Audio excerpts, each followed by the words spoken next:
मर्द की कमाई पर सबसे ज़्यादा हक किसका होता है?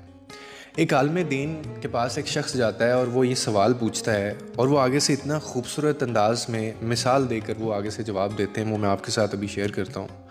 वो आगे से कहते हैं कि अगर एक मर्द के पास अपने घर वालों को खिलाने के लिए सिर्फ़ एक ही वक्त का खाना है ना, और उसके घर में उस वक्त जो है वो उसकी माँ भी भूखी है, उसका बाप भी भूखा है, उसकी बहन भी भूखी है, उसका भाई भी भूखा है और उसकी बेटी भी भूखी है और उसका बेटा भी भूखा है। ये उस घर में मौजूद हैं, लेकिन एक वक्त का खाना है, तो वो किसको खिलाए? और साथ में उसकी बीवी भी भूखी है। तो वो आगे से कहते हैं कि वो एक वक्त का जो खाना है वो सिर्फ़ और सिर्फ़ अपनी बीवी को देना वाजिब होगा उसके लिए। क्यों? क्योंकि उस खाने के ऊपर सब लोगों की निस्बत जो है वो बीवी का हक ज़्यादा है।